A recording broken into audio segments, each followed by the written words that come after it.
Hello, everyone. This is Kristen with the LTRC. Thank you for joining us for scaling your firm to 7 figures using Google Business and PPC with our sponsor CallRail as part of the LTRC Industry Inside series held every Wednesday. Our speaker today is Matt Burke. Matt Burke is the founder and CEO of ZillaMetrics, a law firm agency focused on helping firms scale their practice through Google Ads, content marketing, and SEO. Hey, everybody. I want to just thank everybody for coming today. And today we're going to talk about scaling your firm to 7 figures. I'm using Google Business and PPC. So I have with me today, Paul Yokovitis. I'm going to let him intro himself. Hey, everybody. Paul Yokovitis. I'm an estate planning lawyer from Cary, North Carolina, which, if you're not familiar, is a suburb of Raleigh. I've been practicing estate planning for just short of a decade, and I opened my own firm about 3.5 years ago. We've since scaled that to $2.4 million run rate so far this year. We've opened a second law firm called Planwell Legal. And then as sort of a passion project, I'm also a partner in a company called Discovery Legal Marketing, which helps law firm owners, specifically estate planners and elder law attorneys, run webinar campaigns through Facebook advertising channels.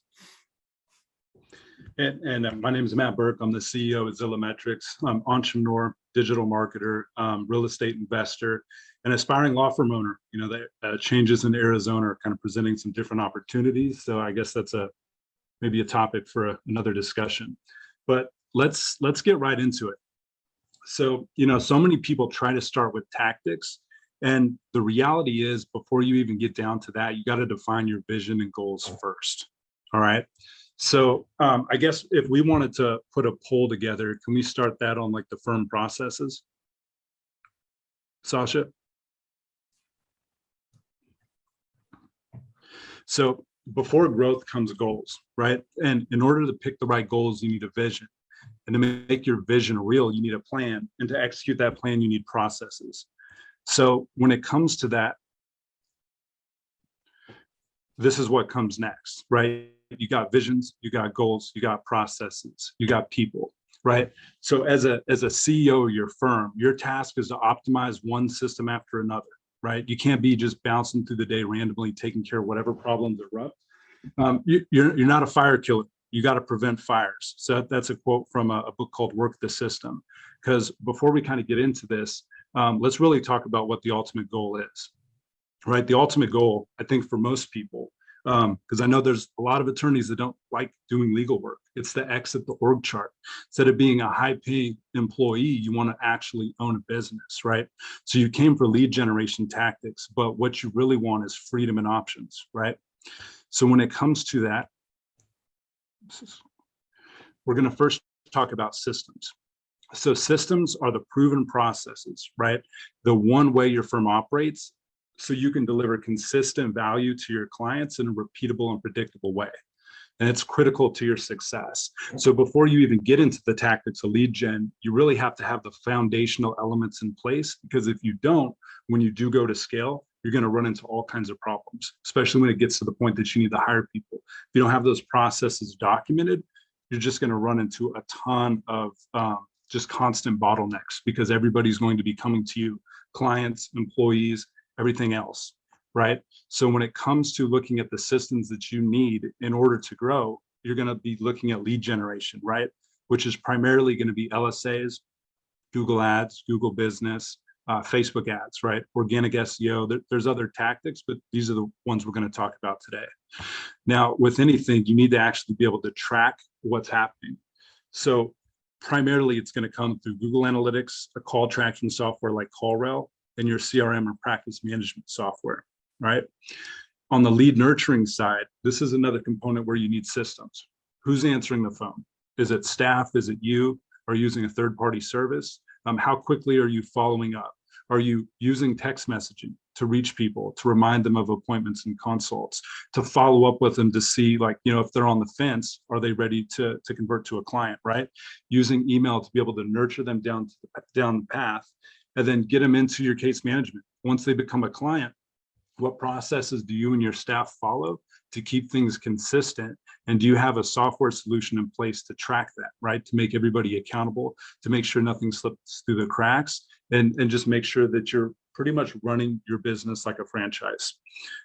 When it comes to the last component of this, it's client success. So this is, how are you delivering personalized service? What systems do you have in place for proactive communication? Everybody that you're doing business with is going to want to understand what's happening with their case, what's next, so on and so forth.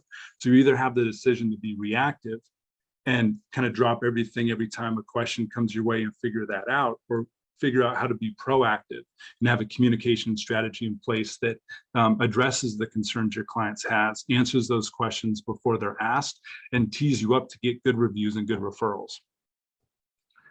On the system side, that kind of tucks that away. Now, when we get into the metrics, what we want to really kind of talk through is, how are you going to track your leads, right? How are you going to track your cases? How do you know whether you're on track or off track from a business standpoint? On the sales and marketing side, right, you're going to want to be understanding, what is your website traffic? What is your number of new leads? How many of those leads are qualified?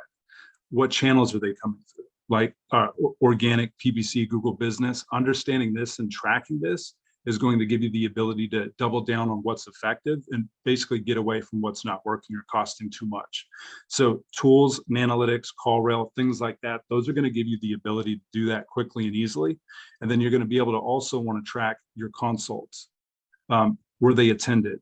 Who became clients? What is the conversion rate? What is your cost per lead? What is your cost per new client?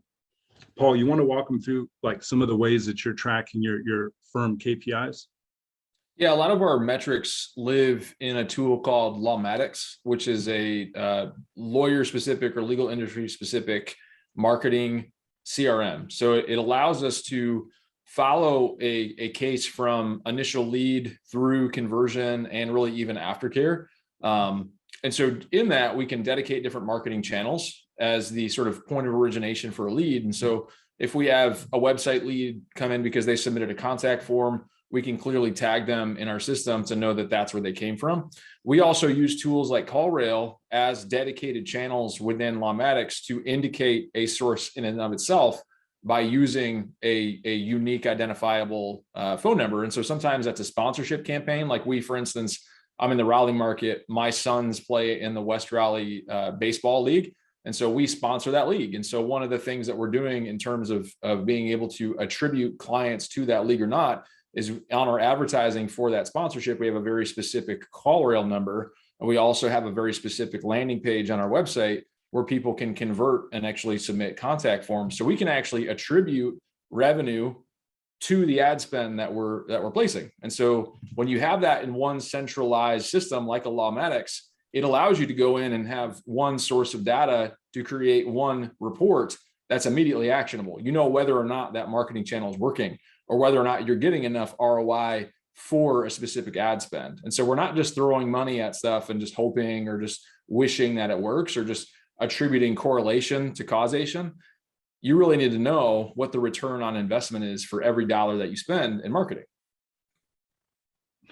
Yeah, I mean, absolutely. That's some really good points. And, you know, when we touched on CallRail, and here's some screenshots to kind of walk you through it. Obviously, there's the tracking, you know, the ability to just, me from a marketing standpoint, you know, working with clients, being able to go in there and kind of understand what's going on and actually see the leads that are coming through is what makes the biggest difference. Because just a little insight that you might not be aware of, when you're tracking conversions in like Google Analytics or Google Ads, which you absolutely must, the problem with that is you cannot actually see the lead that converted. You can see the type of conversion, whether it was like a chat, phone call, a form submission, but you can't see who. And that's what kind of makes it difficult, because, for example, in that same spirit, somebody that's testing a form submission on the site could register a goal in Google Analytics. So not having a CallRail layer on top of there, a call tracking piece and form tracking piece that lets you see who converted, that's going to kind of help you get that additional information you're going to need to know if your campaigns are working correctly.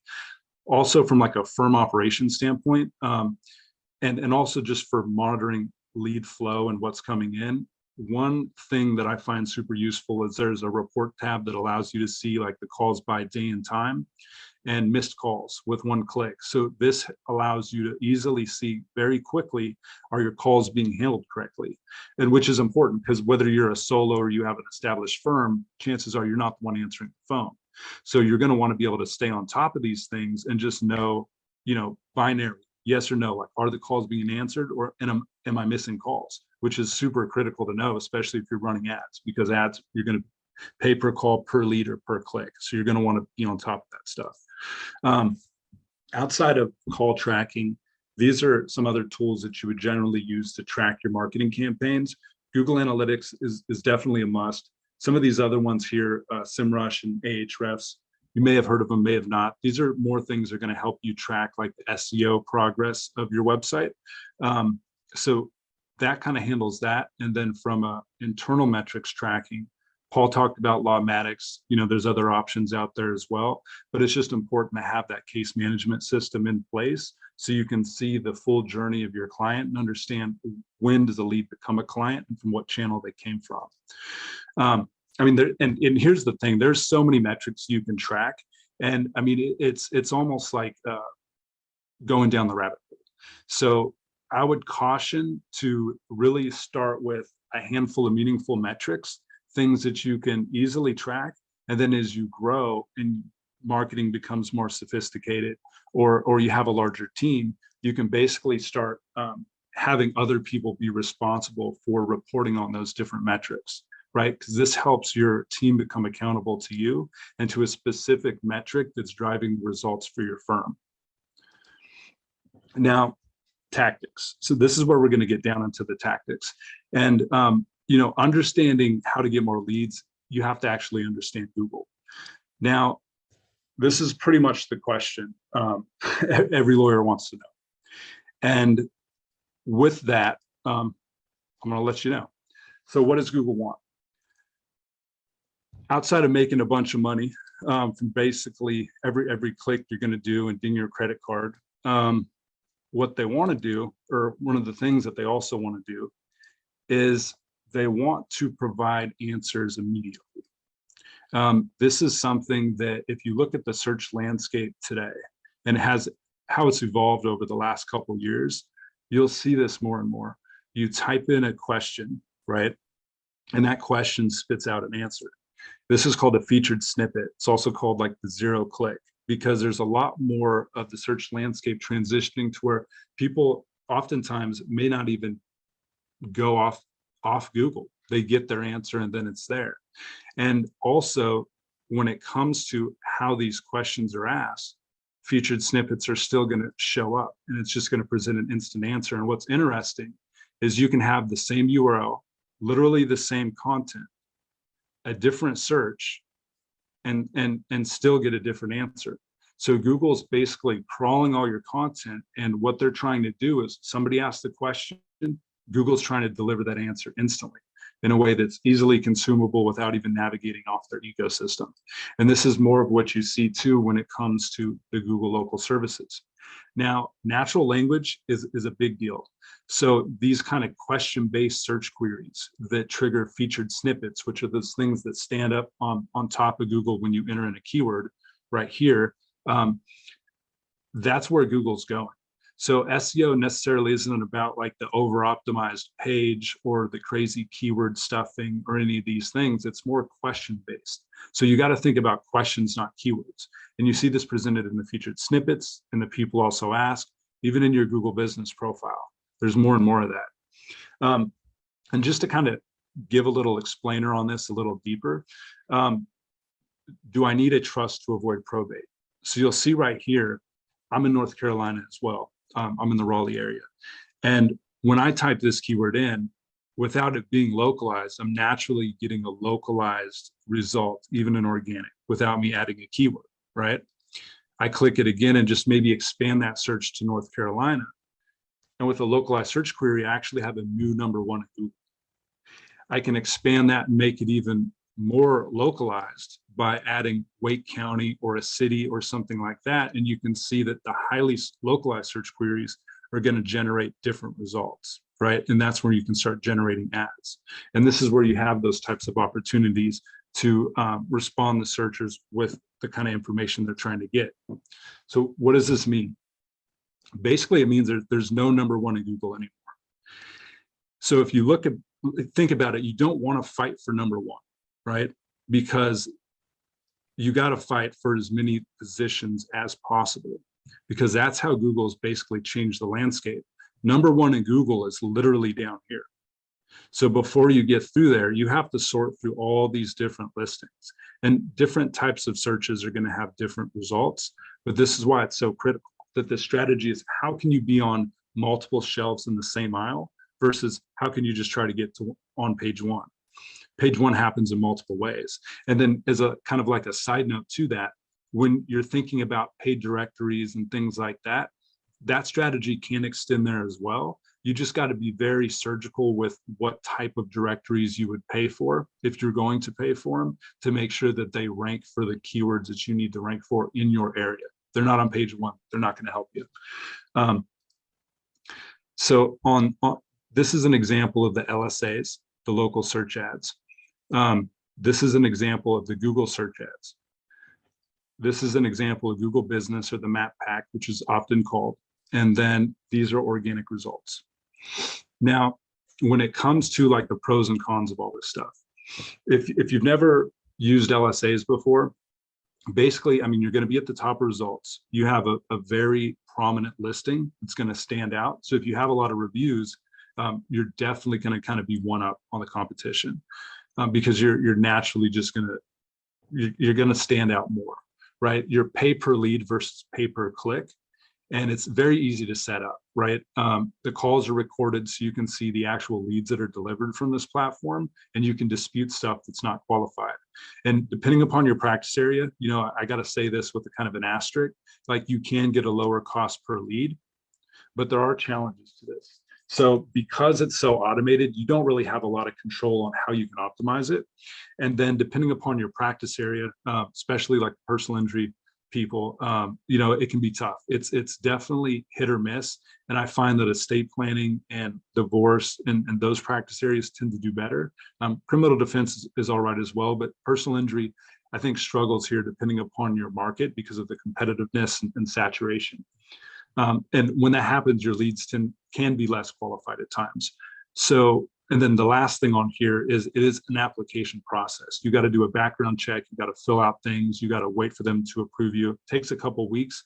It's just a little bit more difficult than most things. That being said, even with these challenges or cons, it's still beneficial to test them if you haven't tested them, and just make sure you have the tracking in place to know if it's going to be an efficient channel for you.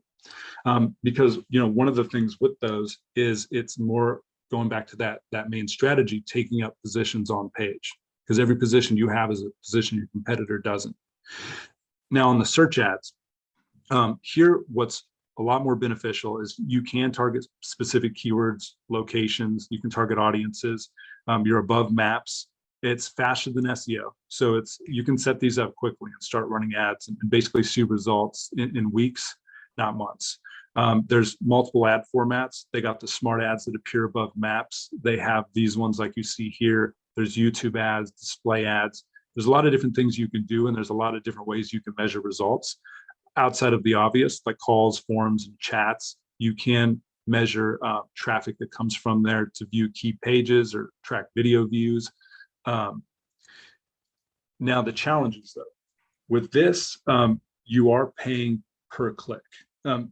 Sasha, you want to run the survey and just see how many people are running Google Ads or PPC?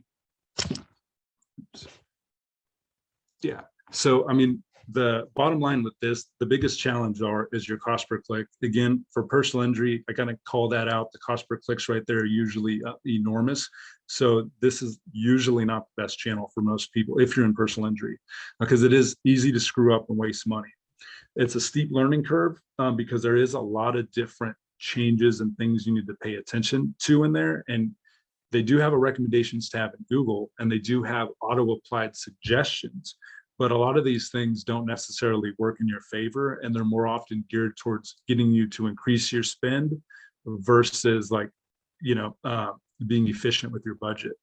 So that's just something important to think about. And if you are in a competitive practice area or a competitive market, your cost per clicks are going to be high. So for example, in estate planning, you might be anywhere from like 12 to in the 20s.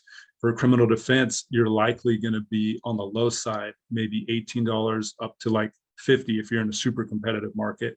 And personal injury can easily get into the 100 plus. And another thing that just to call out on here on the challenge side is you need to pay very close attention to the landing page you're sending traffic to, because you're not paying for the lead, you're paying for the click. So when they get to wherever you're sending them to, you need to have something set up there to convert them and take action. So you're going to have to there's a lot more nuances into getting this right. Paul, do you have any kind of insights that you want to add on the LSAs or ads? Yeah, and I think this goes back to the processes point you made at the beginning, is like, if you don't have the process to receive, track, nurture, follow up on the actual leads, or create a compelling enough offer to make them actually convert, you're just throwing cash out the window. Like this is a concept I call like a hole in the bucket, right? You're never going to collect water if there's holes in your bucket. And so you're really trying to think through not just the call to action or the ad placement itself, but where does it go from there? So if they submit that contact form or they call your firm, what does that communication or what does that experience actually look like for the lead, the potential client? And is that enjoyable? And is it doing what they want and what you want them to do?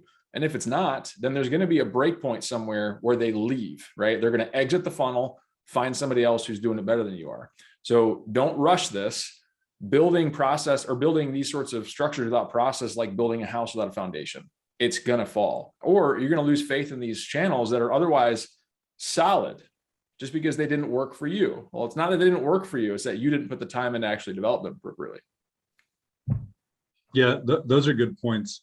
And then on the Google business, this one I think is kind of the holy grail of where every lawyer wants to be, because it's where everybody goes to.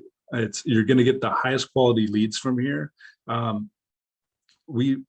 got access to dozens and dozens of CallRail accounts, and this channel is the one that performs the best. It's the most trusted, and it's the place where everybody goes to look at the reviews, and that's how they make their decisions.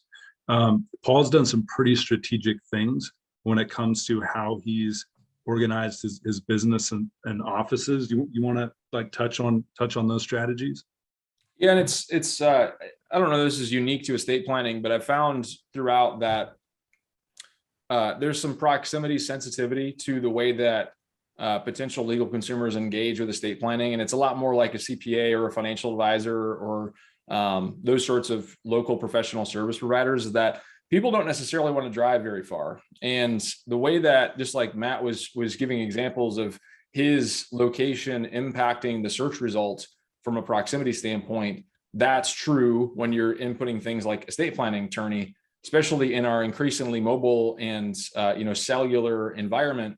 People engage and try to find lawyers usually with their cell phone or on their computer at work or at home. And so we as a team now have 3 offices in the Wake County area to be able to be closer to more people, right? A shorter drive or shorter proximity, but also to be able to pop up in more search results higher up based on proximity to the searcher. And so we've placed offices, our primary office and our satellites, in areas that we believe and have tested over time our ideal client actually lives or works, so that if they happen to be searching for estate planning services, estate planning attorney, those sort of things, that we have the highest possible potential of showing up in their search results, whether that's from an LSA placement, an AdWords placement, a map stack placement, or the actual organic listing itself. And so this ends up being this like multi-channel, cumulative effort. But we've taken that stance and it's played out very, very favorably for us. And so we'll continue to do that. We're not done at 3. We're going to continue to add more and more offices as we expand our marketing territory.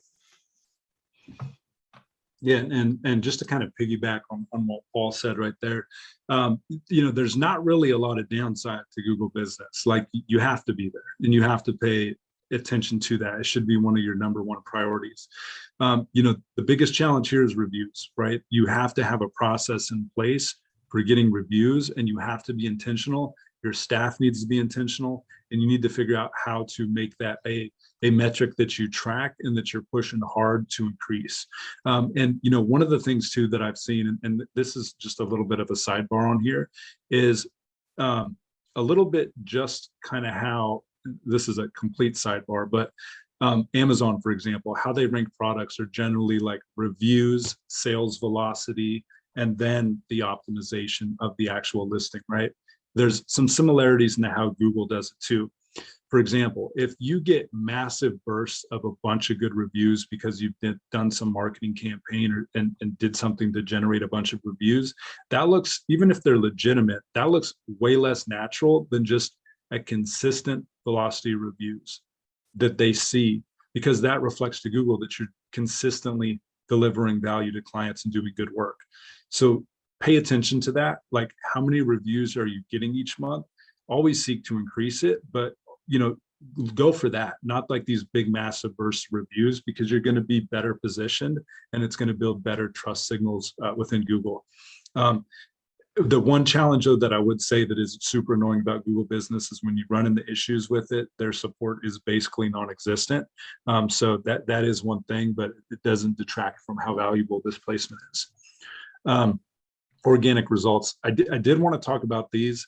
When it comes to organic, like we kind of mentioned earlier, number one in Google is pretty far down the line, right? So like you're going to, for the core terms, like estate planning attorney or things like that, there's probably a lot less value you're getting from there because people are hitting the LSAs, the ads, or maps, right? Now, where organic can actually be very helpful for you, though, is when you do target the keywords that are question-based. They're going to have lower search volume, meaning there's fewer people that search for it, but you're going to have way higher quality traffic because you're writing for like you're giving them the answers. That's something that you should pay attention there. And obviously the challenges with this is, it can be extremely difficult to rank, especially if you're in a competitive practice area or market, and it takes time. So it's not something that's going to be overnight, but it's also one of those things that, by the time you start investing in it, like it's still going to take that amount of time. So you need to start paying attention to it from the beginning. So quick tips and optimizations for everything. So when it comes to your LSAs, and by the way, we will kind of have a cheat sheet for Google Business that kind of goes pretty in detailed for some things you can do. And I'll leave my contact info and you guys will be able to check it out. But on the LSA side, just some quick tips. So what you're going to need to do, and generally what I see with most firms, is when they set it up, they're just using their regular phone number, and then there's no ability to change that. You have to call Google to do it. You should do that, and you should put a CallRail number in there. Because if you're using call tracking software or CallRail, you want to track all your lead sources in one place, and that's one that I often see that's not being tracked, right? Another thing that you want to pay attention to is if you go into the job types and look at the options, pretty much all of them have an other option. I don't even know what that means. And you should always just uncheck it, because I don't like giving Google too much latitude. So be very specific with the job types you want. It's going to default to your practice area or category, I should say, but make sure that the cases that you want are the ones selected and the ones you don't are unselected. Another thing that you want to do is, you can target by zip code, you can target by county, you can target by city. Play with the targeting. Like if you're not getting decent lead volume, increase that. And then also just be responsive. If you have messaging turned on and you're using the messaging option versus forcing the calls, make sure you're responding quickly, because then that could decrease your ad rank and you can show less if people are messaging your business and you're not responding. Search ads. This is one where you want to just make sure you're tracking everything.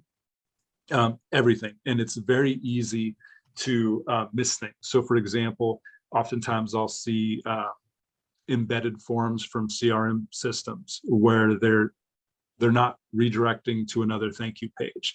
So what happens is Google Analytics or Tag Manager isn't able to read that as an event, so it's not tracked, so you're having missing data. If you have an email listed on your website, you're basically giving somebody the option to convert there. You can't track it, so you're not going to know if your ads are working. If you have a Calendly link or a booking link somewhere and you don't have that integrated with Google Analytics, again, you're not going to be able to see the conversion within Google Ads. And even if you can see it in CallRail or in other places, you want that data to go back to Google so you can further optimize a campaign. Most cases, everybody should kind of stay away from broad match keywords. There is areas like traffic campaigns and things that I see that there's advantages there and it works. But as like a general rule, especially if you're like running your own ads, you're probably best off just not doing broad match keywords. And what those are basically keywords where you might put in estate planning lawyer, and a broad match keyword, Google might trigger an ad for if somebody's typing for probate or something, because they're going to look for something similar or relevant or likely the same thing. Versus if you use like an exact match or phrase, they're going to focus more on exactly the keyword you're putting in there. Using negative keywords are also important. Device targeting. A lot of times you're going to be way more inefficient if you're showing your ads to desktop users. So you can bid down on those or just eliminate them, the ads from showing, period, and your cost of conversions can generally go down. Make sure you have a killer landing page and walk before you run. Like whatever your budget is, start with a couple campaigns, let some traction get in there, then scale from there. On the Google business side, Paul spoke on that, be strategic with your office locations. And there's question, could I hit like a real life kind of example to show people on just like a Google search?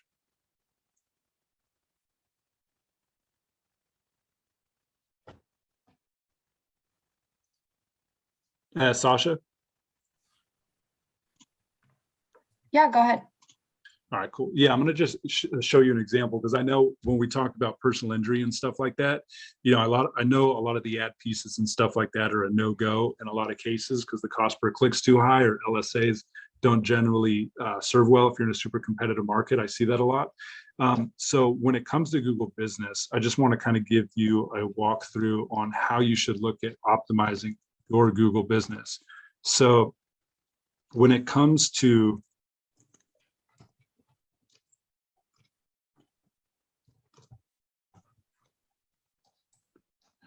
your Google Business profile, right? Reviews matter extremely, right? But at the same time, you can win even if you're kind of getting outperformed in reviews. So this listing right here, if you click into it, what you can do is there's a product section and then there's a services section. So the services section is only visible on mobile, and it's only text-based. But what you can do basically is you want to do all your regular optimization. So if you log in, for example, if you log into Google Business, fill out the description, make sure you check any of the appropriate boxes, put in an appointment link, do all those things, right? It's pretty basic, go through and do it. You got like 20 service areas you can add in there. So beyond just the actual city you're located or cities where you have offices, you can target neighborhoods, you can target counties, you can target regions around you. You got 20 options, you should fill them in there. Another thing that you should do that's pretty straightforward and obvious is post updates, do those regularly. Now, when it comes to kind of the stuff that's a little bit more surgical, one of the things you can do with these products is you can basically add a ton of different things. There's really no limit to what you can do here. And what's beneficial about them is if you click into it, you can add more content. So what you're basically doing is front loading your Google Business profile with way more content than most other firms are going to have. And this is going to help you compete. So like to kind of go back to that example, let me show you real quick. So what you do is ideally you're kind of mapping every page on your site to a tile in Google, because then what happens, it's almost kind of like you're getting links from Google in a sense, and it helps Google definitely crawl your site. So you get a little bit more exposure there. So what you would do is kind of go one for the pages on your site, really more focused on the practice areas. That's what you want to focus on. And then you can expand beyond that too to other sub pages, injury law, injury claims, things like that, facts. So you can expand there. So that's a little bit of a hack that a lot of people don't do that you can take advantage of. Some people have a couple products, do more and make sure they're tied to all the keywords that you want to focus on. Another thing that's going to be helpful is kind of going back to think questions, not keywords, is, and this is even more, I think, important for estate planning and things like that, because with personal injury, with criminal defense, ads can work really well. It's more direct response. People have a problem, they want a solution. With estate planning, you have people that have assets, they have things they want to protect. They're usually more established in life, so they're paying more attention. They're doing their research, so they're looking for the nuances. So what you can do is you can load questions and answers within your own profile. So you can ask the questions that your clients ask you or your potential clients ask you, and then answer them. It's just more content in your profile. Yeah, and that's oh yeah, organic SEO. So on that one right there, just a last one before we kind of hop to the next step. On the organic side, you kind of saw it right there. But a couple kind of quick wins is if you can expand the content on your homepage is the most authoritative page on your site. So you run it through any SEO tool, it's always going to have the best metrics almost all the time. So if you could put more content there, you're naturally going to be able to index better. And then you're also going to be able to naturally link to other pages within your site. So that's like a good way to naturally link. And what that's called is crawl depth. So the number of clicks it takes to get from your homepage to the next page, that if it's hard for you to get to a page and find it, it's hard for Google. So your important pages should always be one click off. And if you can build it within modules, like having a practice area section that you can repeat on different pages or a location area with links to those locations, that's going to help you. Localizing your practice pages and pages themselves, city, practice area, that's what you want. That's pretty much what you want for all of the pages. You want to be consistent there. And also too, just making sure that your site's set up for mobile, making sure that when you create content outside of your practice areas, go for the question-based stuff and make sure you link back to the core practice area. So if somebody's, example, if somebody's trying to understand like the difference between a will and trust, you can answer that question and then link back to your estate planning or trust lawyer page.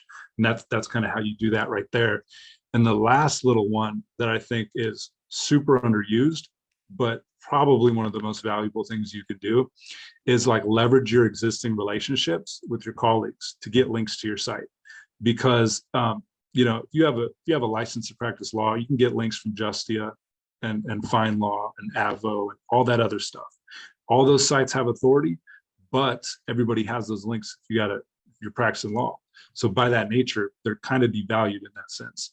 But other firms linking to you is going to help, and it's going to actually build a protective moat around your firm because not a lot of other lawyers are doing that stuff. So an example would be, we reach out to a divorce lawyer and we can kind of connect some content where Paul can give some insights on how does that impact your estate planning? How does that impact the trust you've set up?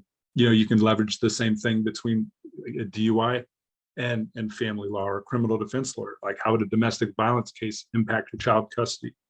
Right? Like, so there's all kinds of ways. You just got to be creative with doing it. And that's an easy way to build links. Do we want to go to the questions? Sounds good. We will now begin the Q&A portion of the webinar.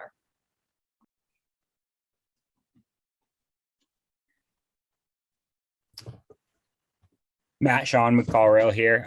We're currently questionless. So if anyone has any questions they want to drop into the chat, now is the time to do it, either the Q&A inbox or directly into the chat. I'll make sure they get over to Matt and Paul.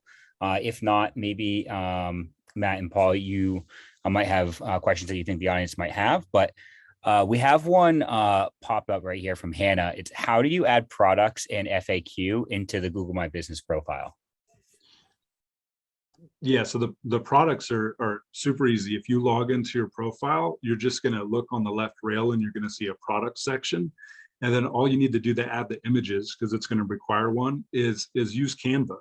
And then just kind of set up a little structure right there, or a template, and then upload the image, add a little snippet of content, and then link to your site. And if you don't have a link to that page, you don't have to link out to a page, or you can just link to your home page. And then as you build out your pages, you can update those links. And then for the facts, what you can do is just for the questions and answers that are visible there, just go in with your profile or have your team do it and ask the questions, and then log into your Google Business profile and answer them. Awesome. Another great one from Larry here.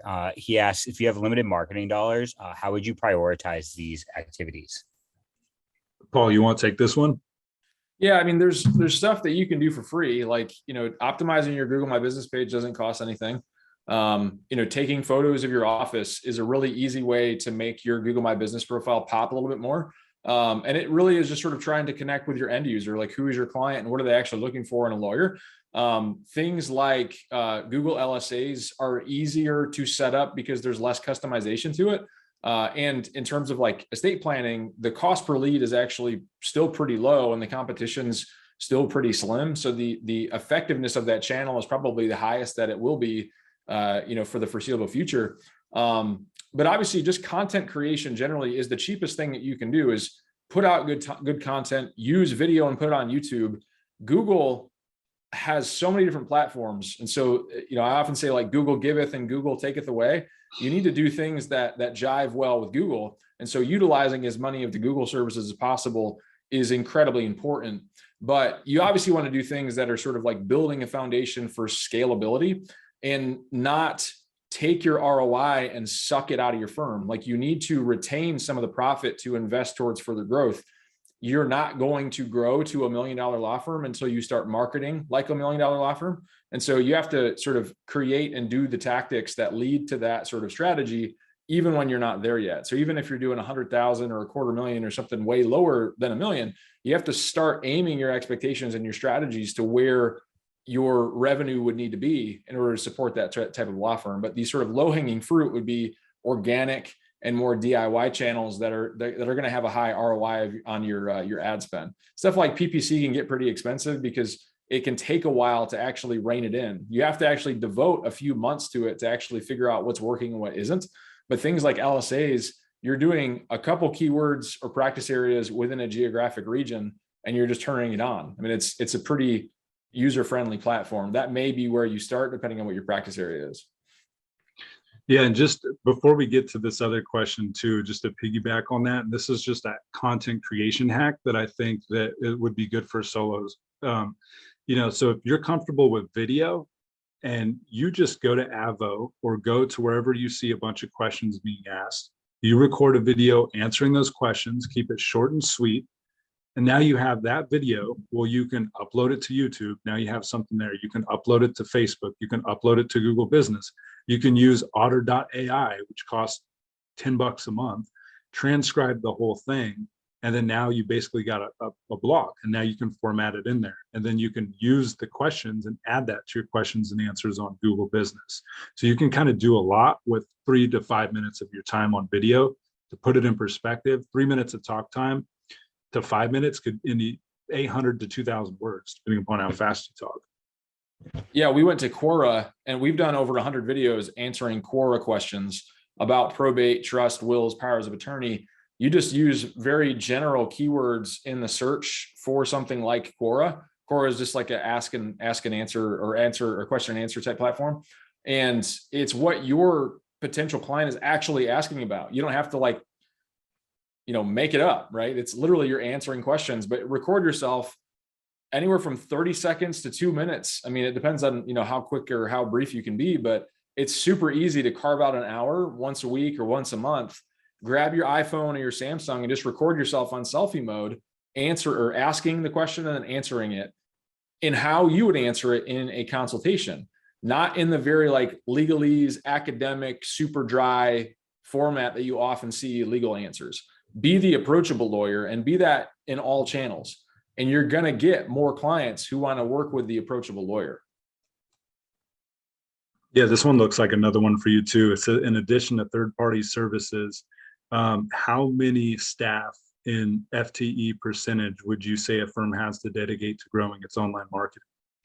How much staff? Yeah, well, and I think that at the outset, you're not internally staffing it. You're externally staffing it, through, contractors, whether that's, somebody like Matt for SEO optimization and stuff like that. And it's largely because if I'm paying Matt to do my SEO and stuff, I'm not paying him benefits. He's not, we're not doing payroll deductions, FICA, SUTA, FUTA, all that kind of stuff. But it can also be scalable. So like with Matt, as we've added another law firm, as we've added more offices, we're just scaling up his services for our team. And obviously, all of the examples that Matt used are my firm. And you've seen how all of those results sort of speak for themselves. And so when we're talking about sort of the low-hanging fruit, it's contractors. And that could be like virtual assistants, even offshore, local, somebody who's going to be doing sort of a fixed amount of tasks or very defined tasks and sort of a narrow focus. Like Matt doesn't do everything for us, but he does a lot for us. And it's something that has scaled over time as we've added new channels. But you can have, somebody from the local college who works 5 to 10 hours a week editing your videos or, creating answers or content for your Google My Business page. You don't have to have like an $80,000 a year salaried marketing director to produce that sort of level of marketing output. And obviously when you're a solo, you're doing all of it until you don't have time to do all of it. And so that's also what I meant earlier when I talk about taking the profit and investing in marketing is the people who perform the marketing, not just the ad spend. And so that's something that's best effectuated with a plan, right? Where do you want to go and how are you actually getting there? Nobody gets anywhere without a plan, right? You're just sort of walking, in place. Yeah, that was a good insights right there. So like I guess this is a follow-up to Larry's question. So regarding YouTube, does content on my firm's YouTube channel affect SERPs? It does indirectly in the sense that one, YouTube is like the second largest search engine. There's a lot of people that are going to YouTube and for their answers, right? People driving to work, trying to educate themselves, there's all kinds of things like that. Now, where it benefits you from an SEO standpoint is when you embed the video on your website. And then what happens is SEO, there's an SEO ranking signal called dwell time or time on site, or bounce rate is another term you may have heard. But basically what it is how long is somebody staying on your site? People scan when they read content. So people kind of quickly do it, right? So you'll kind of look at the headings and try to find your answer. It's how a lot of people search. But with a video that keeps them on your page a little longer, it decreases your bounce time, increases the time on site. And that is what kind of helps impact your SEO results. All right, that is all the time we have for today. I would like to thank our sponsor CallRail and all of you for attending our webinar today as part of the LTRC Industry Insights series. I would also like to thank Matt and Paul for presenting today. If you are curious about future webinars, please check out the ABA LTRC page or follow our Twitter at LTRC for updates. You can keep up with CallRail at callrail.com. We will now conclude the webinar. Bye, everyone. Bye.